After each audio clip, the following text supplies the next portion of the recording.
Save the bees. Follow along with me today. Slide 2. What could become of us? Close your eyes for a moment and envision a world with rotting trees.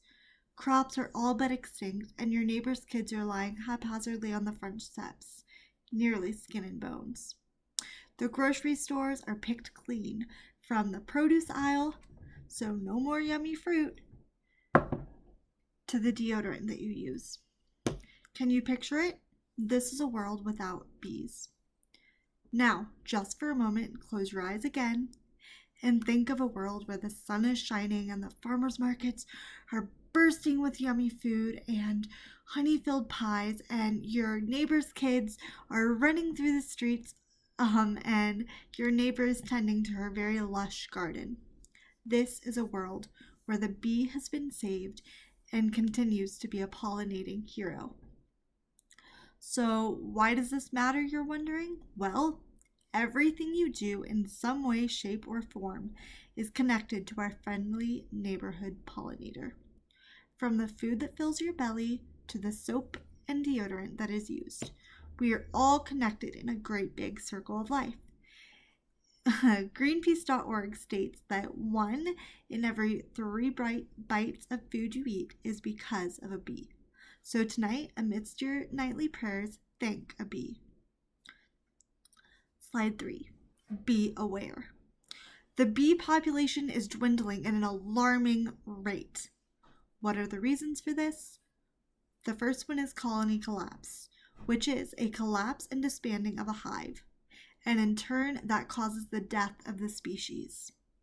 The second is the worker bee, which is the female bee is hit the hardest because they only live 6 weeks out of a traditional summer, and that's when good climate allows it.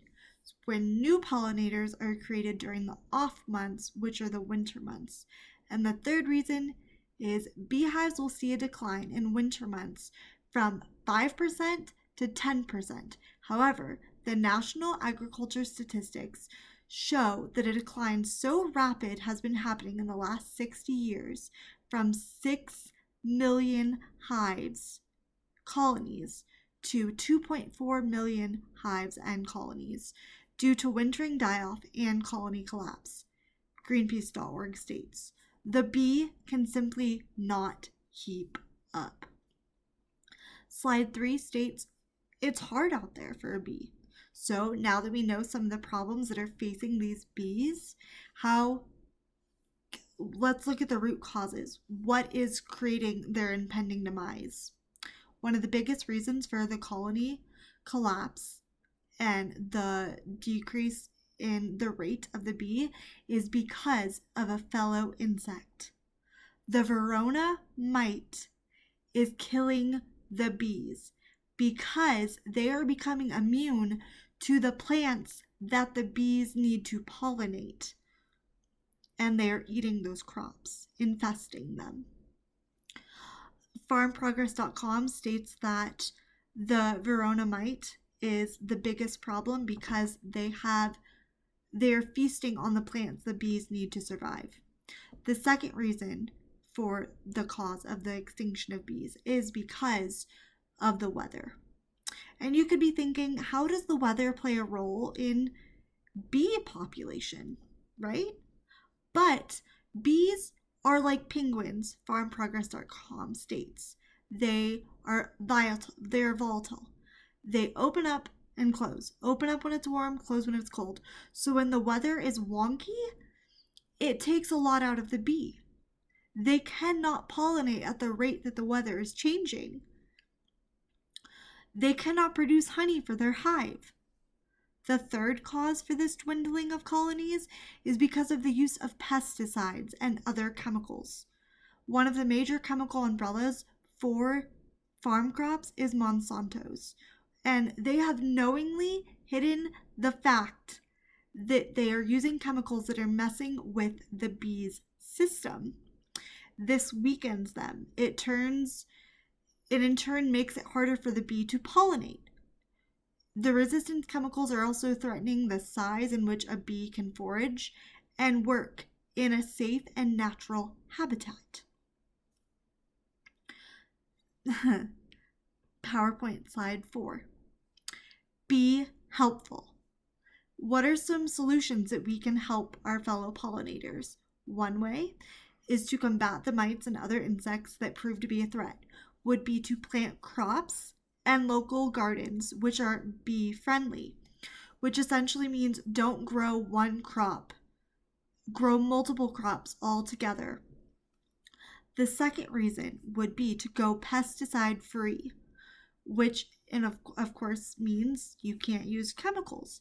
The Bee Conservancy states to use organic products and natural solutions such as compost to aid in soil health and to add beneficial insects that can kill and eat the Maranto, the mites, the viral mites.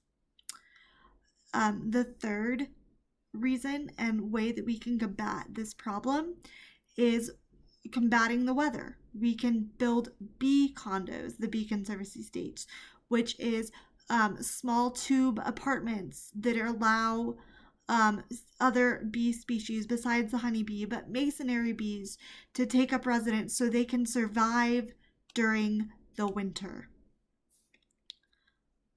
On PowerPoint page 5, get the buzz out. What are some ways that we can take action to help our fellow pollinators? We can shop at farmers markets. Simple. We don't use chemicals, everything is natural, and we help out our community.